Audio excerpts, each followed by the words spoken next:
Shalom Bapak Ibu Saudara yang terkasih, bersama-sama malam hari ini kita siapkan hati bersama-sama, kita naikkan pujian dan syukur di hadapan Tuhan. Saya percaya sepanjang hari ini kita semua mengalami begitu banyak kebaikan Tuhan. Sebab itu bersama-sama malam hari ini kita bertemu dalam hadirat Tuhan. Kita bawa setiap hati dan persembahan yang terbaik bagi Tuhan Yesus. Mari bersama kita satu dalam doa. Kami bersyukur, terima kasih Tuhan buat malam hari ini. Kalau kami boleh ada sebagaimana kami ada Tuhan, kami tahu semua oleh karena kasih dan anugerah-Mu atas hidup kami. Bukan oleh karena kuat dan gagah kami, tapi kami punya Tuhan yang luar biasa menyertai hidup kami sampai hari ini. Sebab itu sama-sama kami mau siapkan hati kami malam hari ini Tuhan, untuk datang memuji dan menyembah Engkau. Terima kasih buat setiap kebaikan-Mu Tuhan. Terima kasih untuk pertolongan bahkan mujizat-Mu Tuhan dalam hidup kami. Kami bersyukur, terima kasih Tuhan. Kami bawa setiap hati kami datang memuji dan menyembah Engkau. Terima kasih Tuhan. Segala pujian kami bagi-Mu. Ini hati kami, ini nyanyian kami bagi-Mu Tuhan. Ku membawa hatiku, amin, hanya Engkau di hidupku. Katakan Yesus Engkau, Yesusku, Kau terindah. Selamanya kami menyembah, selamanya ku menyembah. Kami bawa setiap hidup kami. Ku membawa hidupku. Ini persembahan kami Tuhan. Inilah persembahan hanya bagi-Mu. Untuk Yesusku yang terindah. Selamanya ku menyembah-Mu. Ku membawa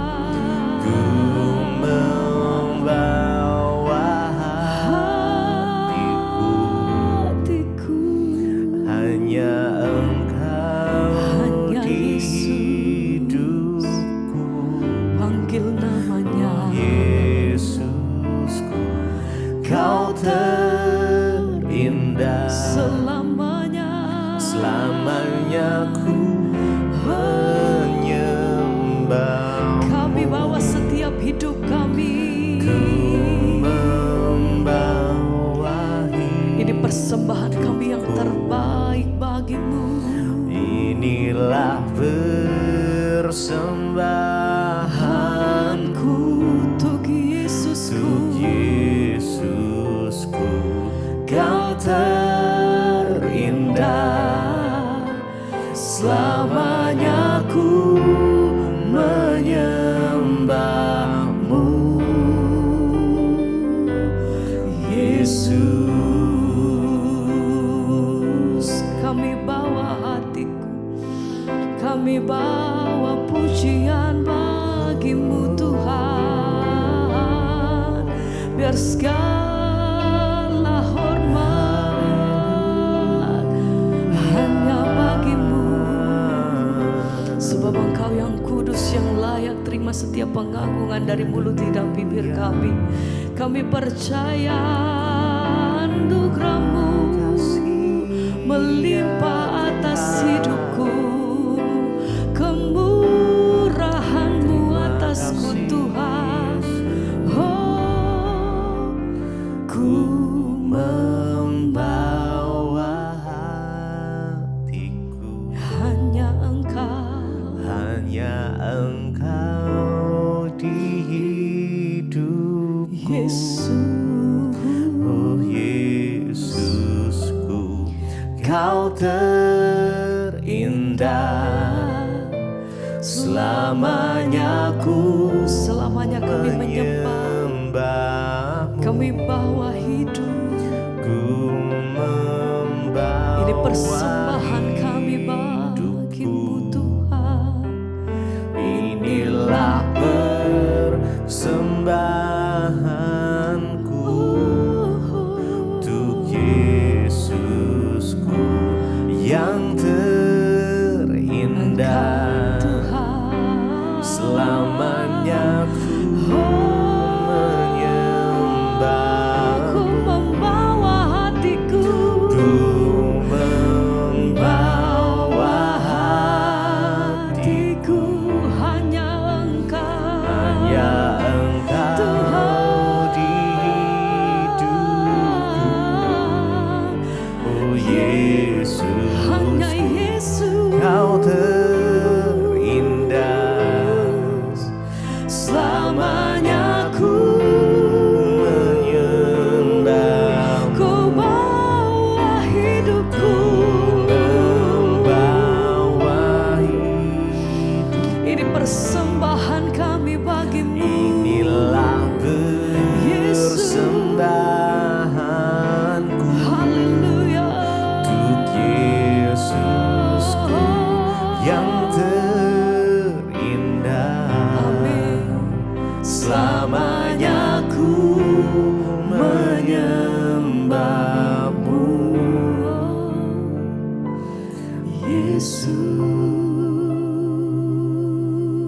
Yesus.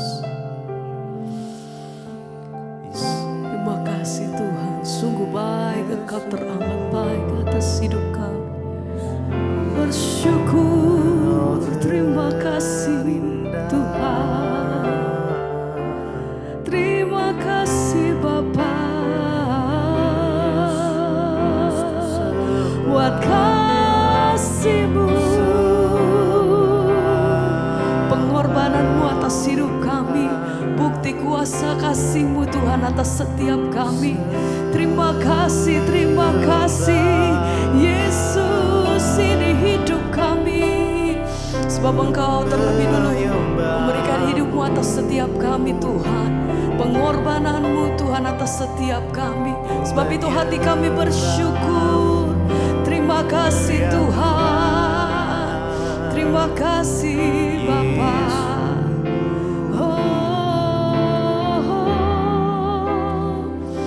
Mari nyatakan, Yesus, apa arti hidupku? Amin. Bila Kau tak berikan nyawamu yang terbaik darimu, yang terbaik tersedia bagiku, ku bersyukur. ku bersyukur Amin. Atas kasih karunia-Mu Yesus. Oh, Yesus, apa arti hidupku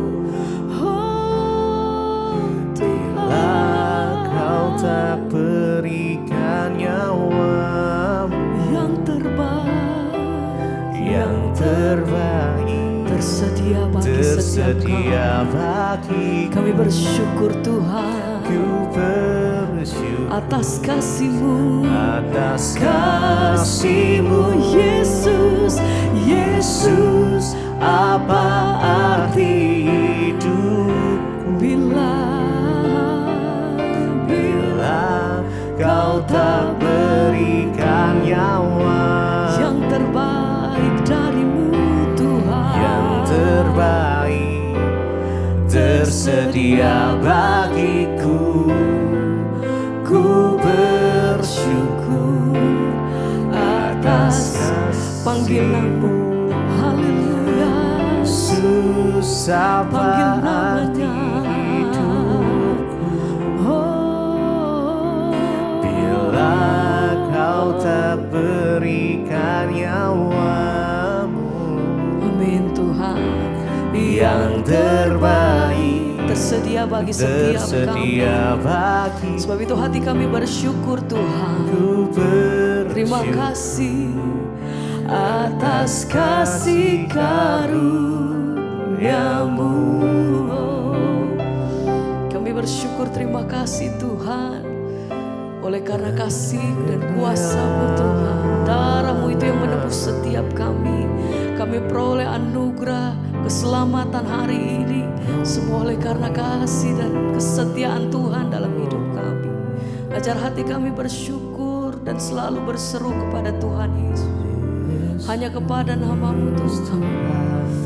Sebab kami tahu bahwa Engkau yang berdaulat penuh atas setiap hidup kami. Engkau jaminan kami Tuhan.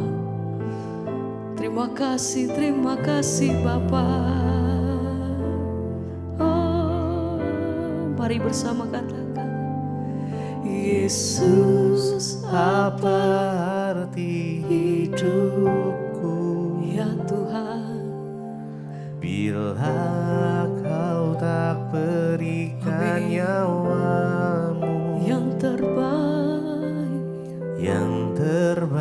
Terima kasih Tuhan, tersedia bagiku. terima kasih, kami bersyukur. Ku bersyukur Oh, atas kasih-Mu, Yesus, apa arti hidup? kami bersyukur Bapa. Bila Kau tak berikan nyawa, Terima kasih untuk semua yang Tuhan kerjakan dalam yang hidup. terbaik Terima kasih. tersedia bagiku. Oh, Ku bersyukur atas kasih karunia-Mu.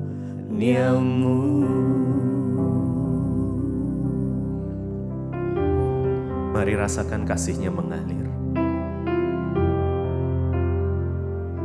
Izinkan Tuhan mendekapmu malam ini. Nikmati indahnya kekudusan-Nya. Mari nikmati malam hari ini. Tuhan, penuhi kami dengan kasih-Mu ya Tuhan.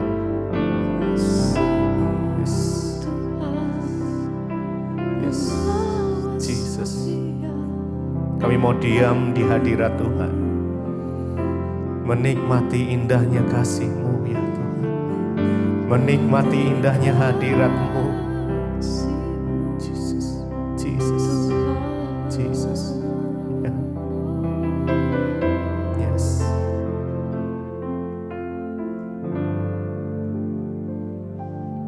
Ku rasakan kasih-Mu dan indahnya kekudusan-Nya, kekudusan penuhi kami Tuhan. Diam di hadirat-Mu. Mari kita angkat tangan kita. Yes. Ku mengangkat tanganku, ku bersyukur dan ku bersyukur, mari sembah, menyembah, penuhi dengan kasih-Mu, diam di hadirat-Mu, diam di hadirat-Mu. ku rasakan kasih-Mu, mari rasakan kasih Tuhan ya, ya. Dan indahnya kekudusan-Mu ya Tuhan. Yes, Jesus, penuhi dengan kasih-Mu ya Tuhan. Kami mau diam di hadirat-Mu malam ini. Diam di hadirat-Mu, ku mengangkat tanganku.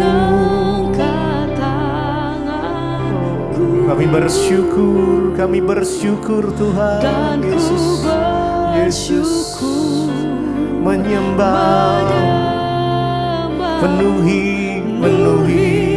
dengan kasih-Mu, Tuhan. Diam diam di hadirat-Mu. Mari lebih lagi rasakan kasih Tuhan mengalir. Ku rasakan kasih-Mu dan indahnya kekudusan-Mu. Yes, kekudusan-Mu penuhi Tuhan, penuhi dengan kasih-Mu. Diam di hadirat-Mu, ku mengangkat tanganku, yes. Kami mau bersyukur menyembah-Mu ya Tuhan. Ya. Menyembah-Mu ya Tuhan Yesus, penuhi kami. Yes. Diam di hadirat-Mu,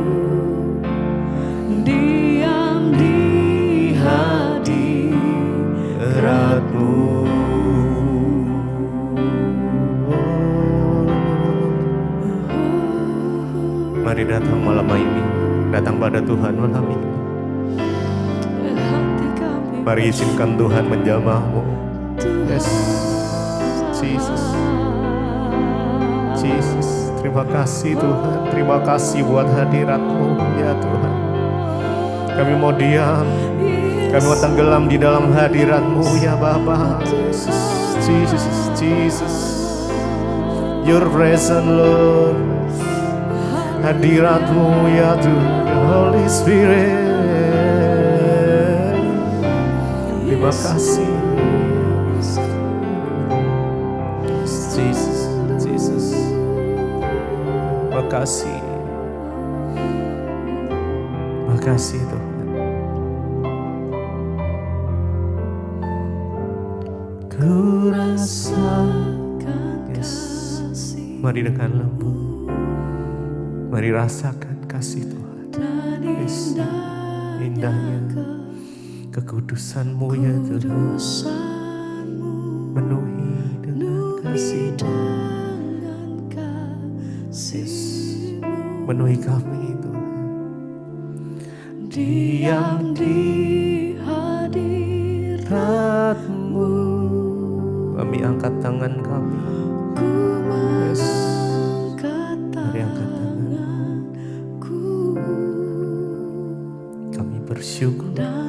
Kami bersyukur, kami sembah Engkau Tuhan. Menuhi kami dengan kasih-Mu. Diam di hadirat-Mu, diam di hadirat-Mu.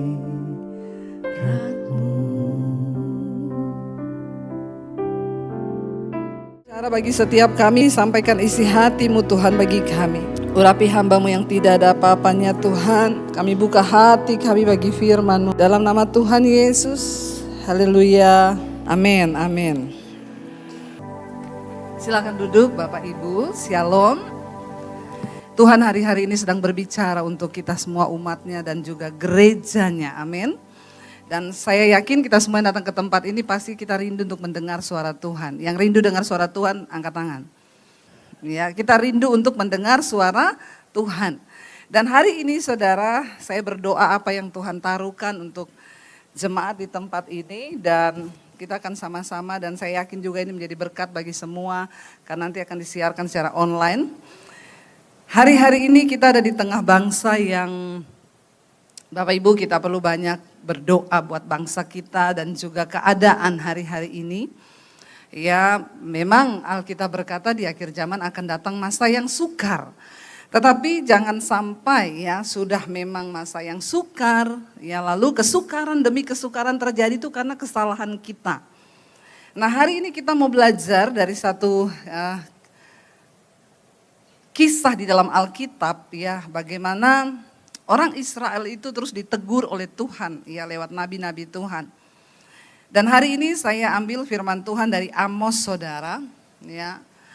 Amos ini adalah seorang yang dipilih Tuhan untuk menyampaikan pesan Tuhan kepada bangsa Israel.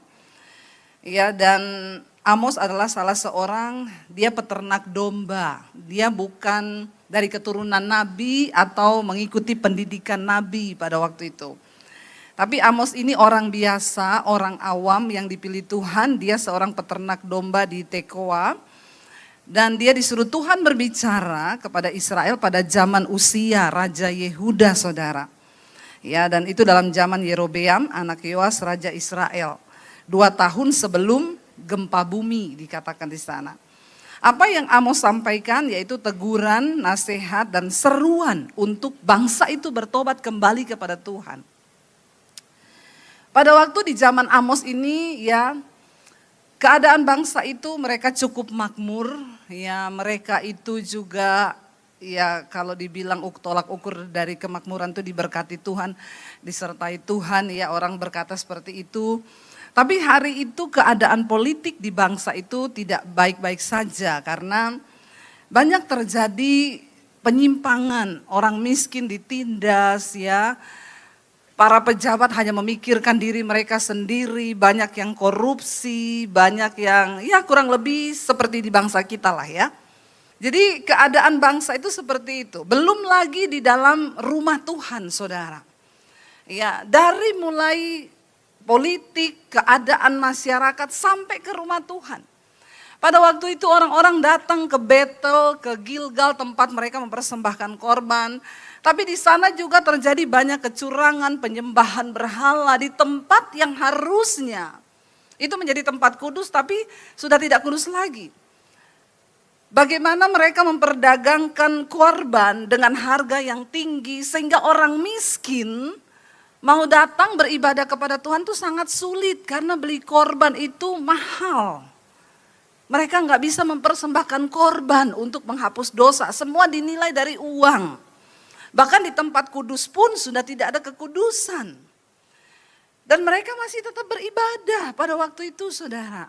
Mereka rutin, ya masih beribadah seperti biasanya. Tapi ternyata ibadah mereka itu menjadi ibadah yang jahat. Jadi ternyata ada loh ibadah yang jahat. Ya, ibadah setiap minggu tapi ibadahnya menjadi ibadah yang jahat.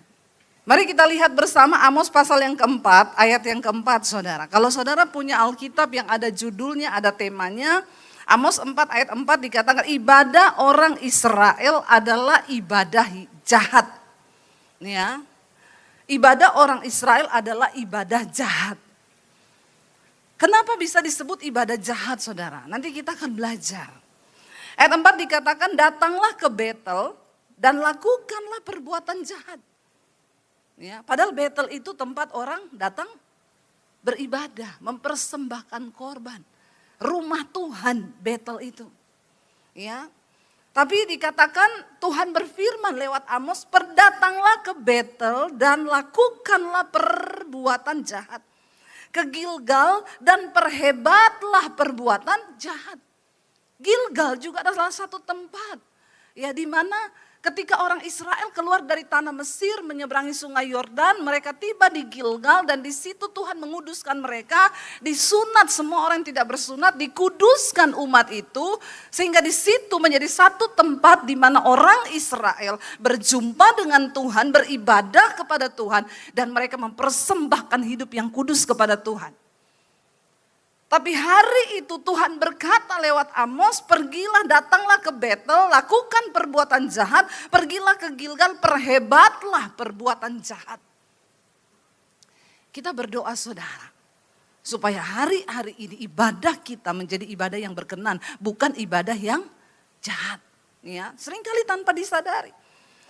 Bawalah korban sembelihanmu pada waktu pagi dan persembahan persepuluhanmu ya pada hari yang ketiga. Bakarlah korban syukur dari roti yang beragi ya dan maklumkanlah persembahan-persembahan sukarela, siarkanlah itu. Sebab bukankah yang demikian kamu sukai hai orang Israel, firman demikianlah firman Tuhan Allah. Kenapa ibadah mereka disebut jahat? Karena mereka beribadah tanpa ketaatan kepada Tuhan. Mereka beribadah tapi kejahatannya tetap berjalan. Mulai dari pemerintahannya, imam-imamnya, sampai ke umat Tuhan, kelihatan beribadah. Tapi kejahatannya jalan terus, saudara. Ya, sehingga dikatakan ibadah itu menjadi ibadah yang jahat. Betapa seringnya kita menjadi orang Kristen, kita pun melakukan hal yang sama. Kita ke gereja sih tiap hari Minggu. Tapi kepahitan jalan terus, ya, tidak mengampuni. Kita beribadah tiap hari Minggu. Tapi kita melakukan hal-hal yang najis, kita bersinah, ya, kita hidup dalam segala macam yang tidak berkenan pada Tuhan. Suami istri berantem, ndak omongan, terus jalan. Tapi hari Minggu ibadah. Ya, jalan terus, kita bayar persembahan, persepuluhan, kita bayar. Kita persembahkan apa yang mau kita persembahkan sehingga kita hidup di dalam kemunafikan, saudara. Makanya ibadah kita menjadi ibadah yang jahat. Karena ibadah tanpa pertobatan adalah kejahatan di mata Tuhan. Amin. Kita belajar hari-hari ini. Ayo kita menjadi orang Kristen yang benar. Kita berdiri di atas bangsa yang sudah seperti ini. Mari kita menjadi orang Kristen yang benar supaya hidup kita diperhitungkan Tuhan di atas bangsa yang jahat seperti ini. Kita harus berdoa, saudara. Ya, melihat semua yang ada yang terjadi, saudara. Ya, dan ketika mereka itu akhirnya tidak mau bertobat, tadinya mereka bangsa yang makmur, ya, Tuhan menyertai, tapi dosa, saudara, membuat akhirnya Tuhan tidak berkenan kepada mereka. Kita lihat ayat yang ke-6. Orang Israel tidak mau berbalik kepada Tuhan. Tuhan tegur mereka, saudara. Karena mereka tidak mau berbalik, saudara. Tapi tetap tidak mau berbalik. Ayat 6 berkata begini. Kita baca sama-sama. Sekalipun aku ini telah memberi kepadamu gigi yang tidak disentuh makanan di segala kotamu dan kekurangan roti di segala tempat kediamanmu, namun kamu tidak berbalik kepadaku. Tuhan udah tegur bangsa ini. Terjadi kelaparan, punya gigi tapi nggak bisa makan. Ya, bagaimana itu orang kalau punya gigi tapi nggak tersentuh makanan, buat apa, saudara? Sia-sia toh? Mending gak ada gigi tapi bisa makan toh, daripada ada gigi tapi gak bisa makan, firman Tuhan bilang. Ya, dikatakan aku telah memberikan kepadamu gigi yang tidak disentuh makanan karena terjadi kelaparan hebat. Tuhan tegur bangsa ini lewat kemerosotan yang terjadi, kelaparan, hidupnya susah. Tapi seringkali orang Kristen tuh udah susah hidup sombong lagi ya. Enggak di sini sih. Di sana, saudara, ya. Udah susah, sombong, gak mau tobat datang sama Tuhan. Ya, tapi mereka tidak berbalik, sudah nggak bisa makan, tidak ada makanan, tapi tidak mau berbalik. Banyak orang Kristen sombong, udah miskin, sombong. Bilang kanan kirimu, jangan kau udah miskin sombong lagi ya, bertobat. Ya, udah nggak bisa makan, tetap sombong, saudara, nggak mau datang sama Tuhan. Lalu dikatakan, aku pun telah menahan hujan daripadamu. Ketika 3 bulan lagi sebelum panen, aku menurunkan hujan ke atas kota yang satu dan tidak menurunkan hujan ke atas kota yang lain. Kalau tinggal 3 bulan mau panen terus hujan, banjir, kira-kira jadi panen enggak? Enggak, saudara. Ya, padi sudah menguning. Ya, tinggal 3 bulan mau dipanen. Itu kan yang kita harapkan, panas kan. Ya, tiba-tiba hujan, udah mulai berbulir, hujan, banjir. Pasti gagal panen. Aku telah menahan, dikatakan di sana, aku telah menahan hujan daripadamu. Bahkan Tuhan juga menurunkan hujan, tidak menurunkan hujan ke atas kota yang lain. Ladang yang satu kehujanan, ladang yang lain tidak kena hujan dan menjadi kering. Semuanya gagal, saudara. Penduduk 2-3 kota pergi terhuyung-huyung ke satu kota untuk minum air. Bayangkan cuma untuk cari minum, mereka pergi dari satu kota ke kota yang lain sampai terhuyung-huyung. Kira-kira ini keadaan yang enak atau tidak? Enak gak, saudara? Enggak enak loh, terhuyung-huyung cuma pengen cari minum. Seringkali orang Kristen sudah hidupnya sulit, tapi tetap gak mau cari Tuhan sungguh-sungguh. Ya. Penduduk 2-3 kota pergi terhuyung-huyung ke satu kota untuk minum air, tetapi mereka tidak menjadi puas. Namun kamu tidak apa? Berbalik kepadaku, demikianlah firman Tuhan. Tuhan izinkan gagal panen. Tuhan izinkan usahanya tidak diberkati. Tuhan izinkan makan susah.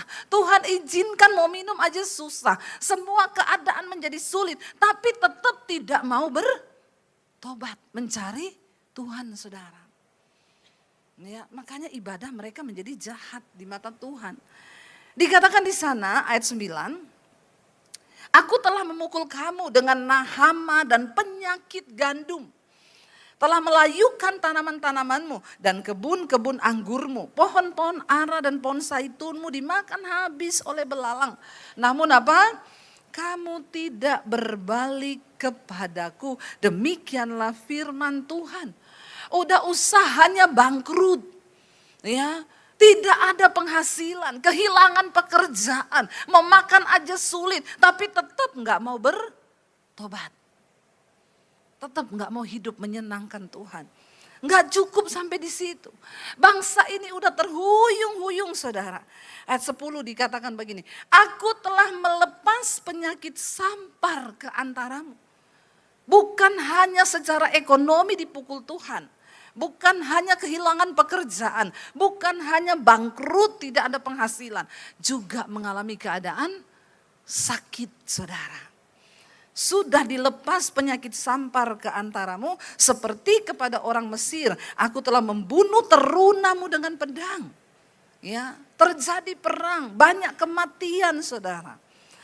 Pada waktu kudamu dijara, aku telah membuat bau busuk perkemahanmu tercium oleh hidungmu. Namun kamu tidak berbalik kepadaku, kata Tuhan. Udah tercium bau bangkai yang menyengat karena kalah perang, saudara. Ayat 11, aku telah menjungkir balikan kota-kota di antara kamu. Seperti Allah menjungkir balikan Sodom dan Gomora. Sehingga kamu menjadi seperti puntung yang ditarik dari kebakaran. Namun kamu tidak berbalik kepadaku. Demikianlah firman Tuhan. Tinggal puntung ditarik dari kebakaran, itu hampir udah binasa semua. Tapi tetap gak mau balik sama Tuhan, gak mau bertobat. Ini ciri-ciri manusia di akhir zaman, saudara. Ayat 12, sebab itu demikianlah akan kulakukan kepadamu, hai Israel. Oleh karena aku akan melakukan yang demikian kepadamu, maka bersiaplah untuk bertemu dengan Allahmu, hai Israel. Tidak ada satu orang pun yang bisa sanggup bertemu dengan Allah. Pasti binasa kalau nggak hidup dalam kekudusan. Amin. Tuhan mengancam mereka. Ya, kalau udah nggak bisa ditegur, udah nggak bisa gini, udah Tuhan yang akan bertemu, dan kalau ketemu Tuhan mati, saudara, kalau nggak hidup kudus. Sebab sesungguhnya Dia yang membentuk gunung-gunung dan menciptakan angin, yang memberitahukan kepada manusia apa yang dipikirkannya. Dan yang membuat fajar dan kegelapan, dan yang berjejak di atas bukit-bukit bumi. Tuhan Allah semesta alam, itulah namanya. Dipertegas, siapa kita dibandingkan Tuhan yang begitu mulia itu, saudara. Tuhan yang menciptakan gunung, Tuhan yang menciptakan manusia, Tuhan yang menciptakan segala-galanya. Masa kita ini yang tidak ada apa-apanya tidak mau datang untuk sungguh-sungguh mencari Tuhan? Jangan membawa ibadah yang palsu kepada Tuhan. Kalau kita lihat Amos pasal yang kelima, di sana terus, saudara, dikatakan bahwa Israel akan rebah, tidak akan bangkit lagi, keadaannya akan semakin menjadi memburuk kalau mereka nggak bertobat. Lalu saya tertarik dengan Amos 5 ayat yang keempat.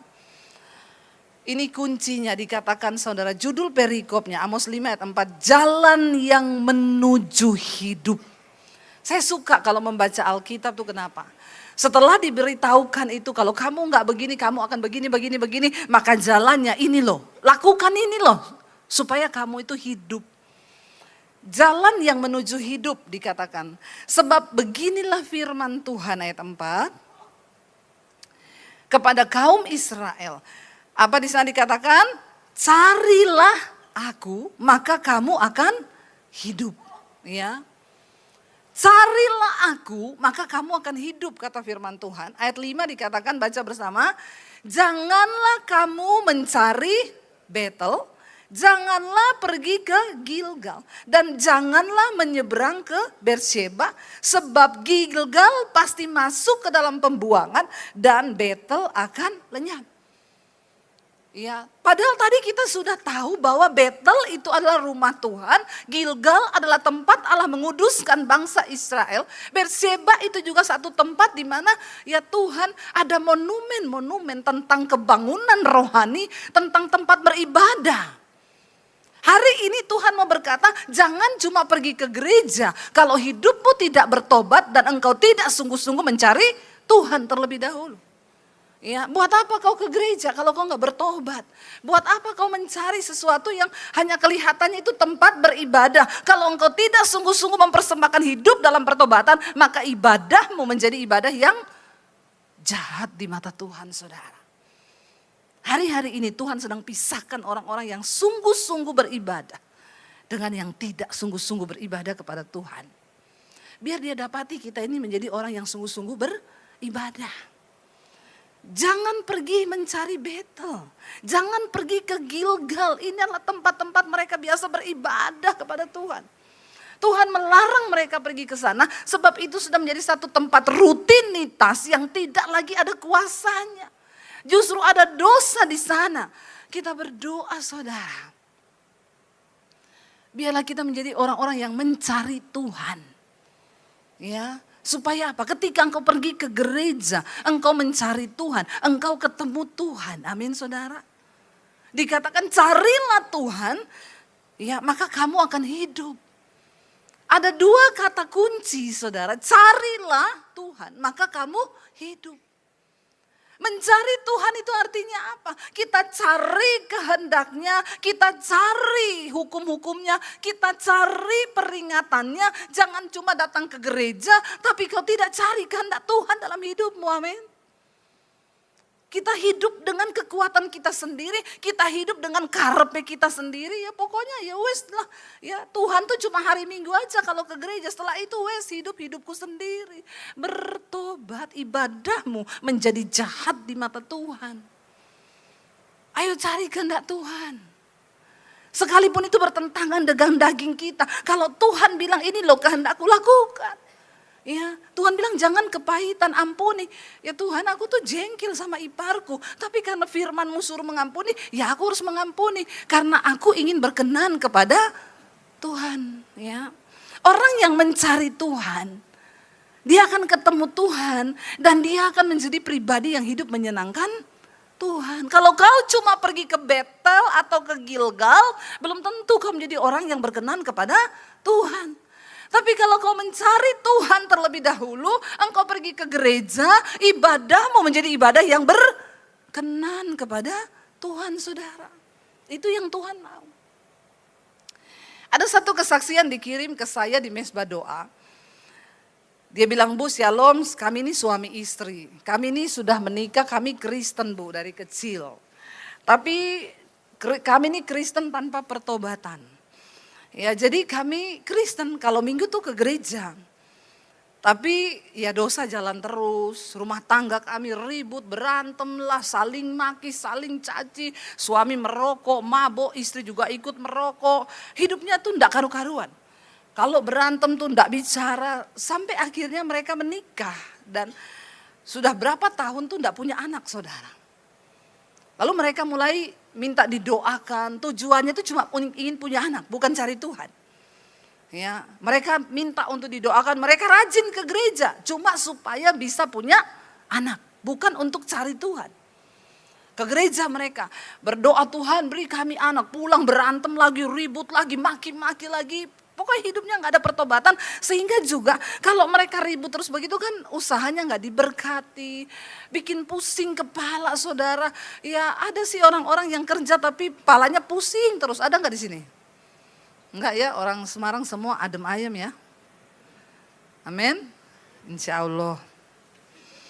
Ya nggak ribut, pokoknya pulang itu sama istri sayang-sayangan, tiap hari pelukan, ya tiap hari ini ya. Tapi lain orang dua ini, saudara, ini Jakarta. Tapi tiap minggu ke gereja, berdoa supaya bisa hamil, punya anak. Tapi mereka tidak mencari Tuhan. Sampai akhirnya orang tuanya kirimin mesbah doa saya, saudara. Lalu mereka mulai ikuti, mamanya bilang kamu ikut tuh. Ya, nanti biar kamu juga berdoa, tuh banyak kesaksian dengar di situ. Ketika mereka mulai mendengar, saudara, ya saya selalu menekankan tentang pertobatan.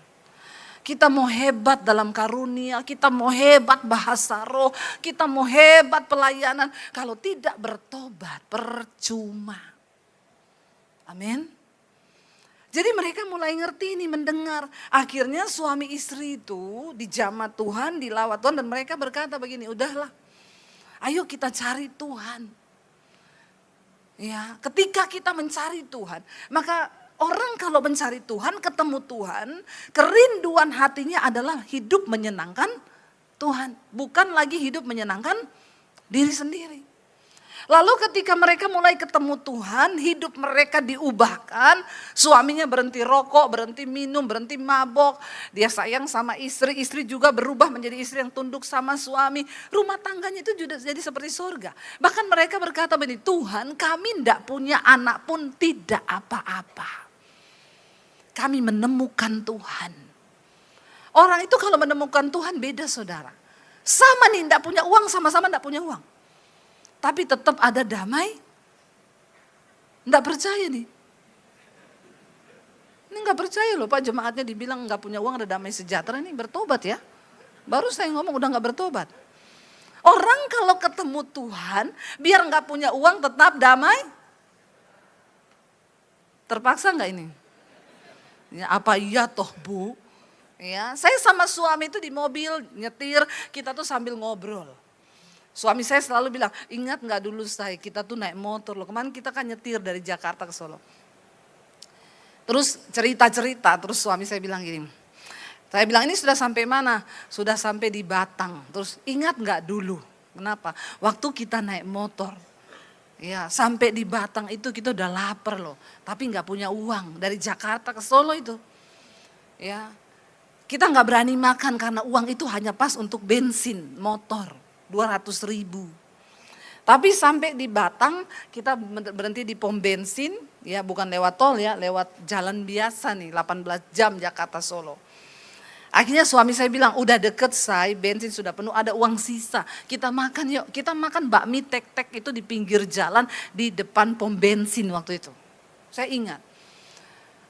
Terus saya tuh bilang, iya ya kita dulu menderita banget ya saya. Terus dia bilang, iya tapi lucu ya kita dulu gak ada duit tapi sukacita loh. Damai sejahtera loh kita. Amin. Gak percaya lagi? Ini saya sudah ngomong loh, karena saya mengalami loh ya. Bukan saya tidak mengalami.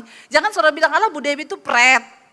Enak aja dia bilang begitu karena dia tidak mengalami. Saya mengalami. Ya apa yang tidak saya alami, saya mengalami. Lalu kami mengulangi kisah-kisah kami. Suami saya bilang, iya ya dulu kita jualan jus sampai jam 12 malam loh. Saya nggak malu. Ya, tapi ada damai sejahtera dan kata suami saya gini, iya loh, kita dulu susah banget loh, tapi kita nggak pernah ngutuk Tuhan loh. Kita selalu bersyukur loh sama Tuhan. Ya, apapun keadaannya kita selalu bersyukur walaupun dengan air mata. Tuhan terima kasih Tuhan, Engkau baik. Enggak pernah ada kata-kata dari mulut kami yang berkata, kenapa sih Tuhan? Ya, kenapa nasib kami begini? Enggak pernah. Ya, saya dan suami tadi malam di mobil kita cerita itu saudara. Ya, akhirnya di mobil kita lagi ngomong lagi terima kasih Tuhan Engkau baik. Ya, orang itu kalau ketemu Tuhan saudara, kayak suami istri itu, mereka nggak berpikir lagi, oh kita ini nggak punya anak loh, nggak ada. Waktu mereka ketemu Tuhan, hidupnya diubahkan, karakternya diubahkan, mereka mencintai Tuhan, saling mengasihi. Mereka bilang bahkan Tuhan ndak punya anak, ndak apa-apa, Engkau baik. Lihat paradigmanya sudah berubah. Kenapa engkau perlu cari Tuhan? Kenapa engkau perlu ketemu Tuhan? Karena waktu engkau ketemu Tuhan, engkau dapat menyikapi semua hal yang rasanya tidak enak. Engkau bisa bersyukur dan berkata engkau baik Tuhan. Engkau baik. Kalau kau cuma pergi ke Betel, kalau kau cuma pergi ke Gilgal untuk beribadah dan melakukan ibadah yang jahat, kau tidak akan pernah ketemu Tuhan. Dan itu menyakiti hati Tuhan. Kita pikir kita sudah jadi Kristen, Tapi sebenarnya ibadah kita menjadi ibadah yang jahat. Karena ibadah kita tanpa pertobatan kepada Tuhan. Makanya Tuhan larang, gak usah kamu pergi ke Betel. Karena Betel akan dimusnahkan. Gak usah pergi ke Gilgal karena mereka juga akan mengalami pembuangan. Tapi cari Tuhan maka kamu akan hidup. Hidup di sini bicara cuma bukan hidup di dunia ini saja saudara. Karena satu saat kita akan mati. Dan akan meninggalkan dunia ini. Tapi orang yang mencari dan ketemu Tuhan, engkau akan hidup sampai pada kekekalan. Amin. Dan itu hidup yang lebih berarti dari hidup di dunia ini. Hidup sampai pada kekekalan. Tuhan bicara itu. Carilah aku maka kamu akan hidup. Hidup yang, ya kalau ada dulu iklan bilang begini, bikin hidup jadi lebih hidup. Jangan hidup yang biasa-biasa. Tuhan akan membuat hidup kita jadi lebih hidup. Ya itu tadi, gak ada uang tetap suka. Apa iya toh? Lah iya. Itu hidup yang lebih hidup di dalam Tuhan. Enggak punya anak tetap bersuka cita. Dulu marah nyalahin Tuhan. Udah coba bayi tabung, coba ini keluarin uang banyak. Tapi enggak ada hasil. Makin marah sama Tuhan, dugem, mabok, judi. Enggak ngerti. Kenapa Tuhan bilang kau harus cari Tuhan? Supaya kalau kau cari Tuhan, hidupmu makin jadi hidup. Ketika mereka ketemu Tuhan, mereka menikmati indahnya dalam Tuhan. Semua orang yang berjumpa Tuhan, mengalami perjumpaan dengan Tuhan Yesus. Saya mendengar mereka semua berkata, seperti saya dulu bilang begini, Tuhan, kenapa enggak dari dulu ya? Kenapa enggak dari dulu? Ayo saudara, bukan materi yang akan membuat kita ini berbahagia. Tapi waktu kita ketemu Tuhan, ya, dan suami saya tadi malam bilang, dan bahagia kita tuh ya sama loh sama bahagia kita sekarang nih naik mobil ini dan naik motor dulu tuh sama loh. Kenapa? Karena waktu naik motor saya nyembah Tuhan. Naik mobil juga saya nyembah Tuhan. Gak ada yang berubah. Cuma keadaan yang berubah tapi sikap hati tetap sama. Amin saudara. Di motor dulu saya nyanyi. Hujan dari Cirebon sampai di Solo. Saya nyanyi sambil bercucuran air mata. Suka-sukamu Tuhan. Harusnya kan tuh lagu kita goyang ser gitu ya. Tapi saya nangis bercucuran air mata. Ya, kemarin di mobil kita juga nyanyi saudara. Ya, kita menyembah Tuhan di mobil. Keadaannya tetap sama. Ya, suasana hatinya sama. Cuma dulu saya naik motor, sekarang naik mobil. Itu yang Tuhan bilang, carilah Tuhan supaya kamu hidup. Hidup yang bagaimana? Hidup yang semakin hidup bersama dengan Tuhan saudara. Tuhan bilang jangan pergi ke sana. Ayat 6, carilah Tuhan maka kamu akan hidup. Supaya jangan ia memasuki keturunan Yusuf bagaikan api yang memakan habis dengan tidak ada yang memadamkan bagi Betel. Jangan cuma suka ya beribadah yang kelihatannya ibadah. Di Betel orang datang ke sana, setiap tahun mereka pergi ke sana untuk mempersembahkan korban. Tapi ternyata semua ibadah mereka itu jahat di mata Tuhan. Tuhan lebih tertarik kepada pertobatan daripada korban. Ya, ayo saudara, hidup dalam pertobatan.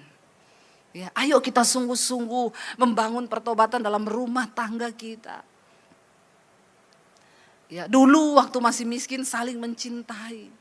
Udah diberkati jadi kaya semakin saling apa saudara? Ini kayaknya cintanya udah mulai pudar ini jemaat nih. Ya, coba tolong ya, walaupun saudara di Semarang ini tetap ada bersuara juga ya. Saya sudah berkeringat loh ini khotbahnya. Dan saudara diam-diam baik di situ. Ya. Dulu nggak punya duit saling mencintai, sekarang diberkati Tuhan tetap saling. Nah itu semangat ya, sudah bertobat berarti. Itu loh saudara yang dibilang kita ini harus cari Tuhan supaya hidup. Waktu suami istri itu berbalik mencari Tuhan, mereka gak peduli lagi soal anak. Saudara tahu tiba-tiba hamil. Semua pergumulan dan doa-doa kita Semua kebutuhan kita di dunia itu hanya akan menjadi bonus yang Tuhan tambahkan waktu kita sungguh-sungguh mencari Tuhan. Makanya Alkitab berkata, Yesus bilang, carilah dahulu kerajaan Allah dan kebenarannya. Semua akan ditambahkan kepadamu. Bukan lagi menjadi fokus yang kita cari. Saudara, waktu kau ketemu Tuhan, ada banyak hal-hal supranatural yang tidak pernah terpikir dengan logika otak kita manusia. Itu akan dibukakan Tuhan. Seringkali kau akan mendapat berkat, mendapat keuntungan tanpa harus berkeringat. Waktu Tuhan menyertaimu. Waktu engkau mencari Tuhan dan engkau ketemu Tuhan. Ada begitu banyak jalan-jalan yang dibukakan secara supranatural oleh Tuhan. Sekarang banyak orang gak percaya lagi hal-hal supranatural. Itu tetap ada. Tuhan kita tetap Tuhan yang sanggup melakukan segala perkara. Kalau kita mau sungguh-sungguh mencari Tuhan. Tapi kalau kau cuma cari Betel, cari Gilgal, ibadah palsu, ibadah jahat setiap hari Minggu, dan kau gak ketemu Tuhan, ya, maka kau tidak akan melihat pintu-pintu yang terbuka. Di akhir zaman ini masa akan semakin sukar, tapi orang yang mencari Tuhan, mereka akan ketemu Tuhan, dan Tuhan berkata, kamu adalah umat kepunyaanku. Sebab Alkitab berkata Tuhan tahu siapa milik kepunyaannya. Dan orang yang menyebut dirinya kepunyaan Tuhan wajib meninggalkan semua kejahatan. Kalau kita melihat perkenanan Tuhan dalam hidup kita, ayo buang semua hal yang tidak berkenan. Tidak usah kepahitan, buang semua iri hati, buang kedengkian, buang kenajisan, perselingkuhan, hal-hal yang tidak berkenan sama Tuhan. Tinggalkan saudara. Kembali kepada pertobatan dan bilang, Tuhan mampukan aku Tuhan untuk sungguh-sungguh mencari Tuhan. Karena waktu kau ketemu Tuhan, kau ketemu segala-galanya saudara. Apa yang menjadi kebutuhan hidup kita? Ada banyak pintu-pintu yang akan Tuhan bukakan secara supranatural bagi orang-orang yang sungguh-sungguh mencari Tuhan. Kalau saya mau bersaksi saudara, bukan saya tidak mengalami. Kenapa saya bicara dari mimbar ini? Karena saya mengalami kehebatan Tuhan. Saya mengalami pintu-pintu yang dibukakan oleh Tuhan. Saya mengalami terobosan demi terobosan yang Tuhan nyatakan. Waktu kita mau sungguh-sungguh mencari Tuhan. Ajarkan anak-anakmu hidup takut akan Tuhan. Ajarkan mereka menghormati Tuhan. Saya selalu bilang sama anak-anak saya, Mami gak bisa lihat hidupmu di luar sana loh. Tapi waktu engkau hidup menghormati Tuhan, kau tidak perlu takut akan perubahan zaman. Memang zaman akan berubah semakin jahat. Dan dunia akan semakin sukar. Tapi orang yang menghormati Tuhan, yang mencari Tuhan, yang beribadah sungguh-sungguh kepada Tuhan, dia akan mengalami pembelaan dari Tuhan, penyertaan Tuhan, bahkan pemulihan demi pemulihan akan kita alami lewat hidup kita di mana Tuhan menyatakannya. Hari ini saudara, saya tidak tahu apa pergumulan yang sedang saudara hadapi, tapi kabar baiknya cari Tuhan supaya kita hidup. Amin. Cari Tuhan agar kita hidup. Jangan hanya terjebak dalam rutinitas kekristenan yang tanpa pertobatan. Pulang dari sini, pulang ya tetap berantem, panci melayang, piring melayang, tetap. Ya, apalagi sekarang dunia media semakin mempengaruhi otak, semakin mempengaruhi mindset kita. Selain donatur dilarang mengatur. Sehingga ibu-ibu kalau suaminya nggak ada duit, kau bukan donatur. Ya, jadi dulu provider. Ya, bertobat ya anak-anak muda. Cari jodoh yang ada duit. Ya, enggak cari yang takut Tuhan. Waktu ada Tuhan dalam hidup kita, maka Tuhan akan menjadi provider bagi kita. Amin. Dia jadi donatur bagi kita. Saya oke kalau dikatakan selain donatur dilarang mengatur, Tuhan donatur saya. Jadi yang berhak mengatur saya siapa? Tuhan. Amin saudara. Supaya hidup kita diberkati. Jadikan Tuhan segala-galanya dalam hidup kita. Mari kita bangkit berdiri bersama. Kita menatang pada Tuhan hari ini. Kita mau berkata kepada Tuhan, Tuhan kami mau cari wajah-Mu. Biar kami temukan Engkau Tuhan hari ini. Terima kasih Bapa. Ku cari wajah-Mu. Temukan kasih. Temukan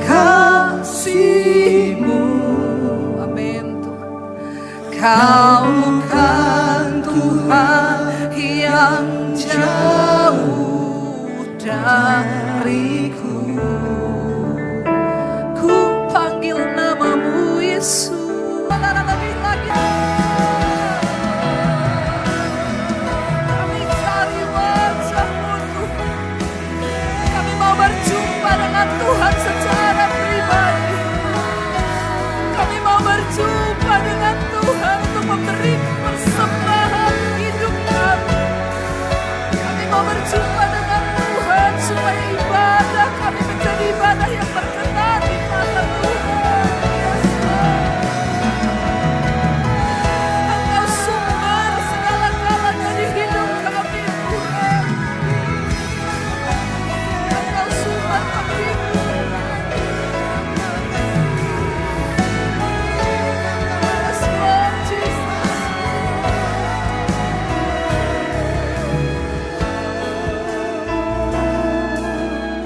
Angkat tanganmu sekali lagi, katakan, sungguh indah Kau Tuhan.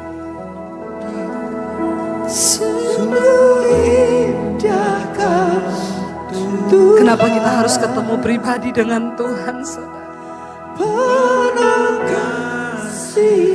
Karena di dalam Dia ada kasih sayang. Dia peluk engkau yang lelah hari ini. Waktu kau ketemu Tuhan, Tuhan peluk engkau dengan kasih-Nya, dan itu cukup, itu cukup, itu cukup. Apapun saat ini beban yang ada di hati, kau perlu ketemu Tuhan. Kita perlu ketemu Tuhan sebab Dia jawaban atas segala. Dia menara perlindungan bagi kita. Dia sumber kekuatan yang kita butuhkan, saudara.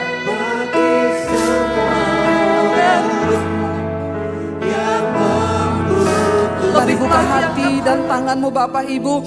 Terimalah kiranya berkat, rahmat, anugerah dari Allah Bapa, cinta kasih dari Tuhan Yesus Kristus turun atas hidup kita mulai hari ini. Bahkan sampai kali yang kedua Tuhan Yesus datang kembali menjemput setiap kita. Dan nama kita semua tercatat di dalam kitab kehidupan. Di dalam nama Tuhan Yesus Kristus, kita semua yang percaya diberkati, disertai Tuhan. Mari katakan bersama, amin, amin, amin. Kau yang pegang tanganku, Kau yang sentuh hatiku. Selamanya ku cinta Kau Yesus, selamanya ku menyembah-Mu. Kau yang pegang tanganku, Kau yang sentuh hatiku. Selama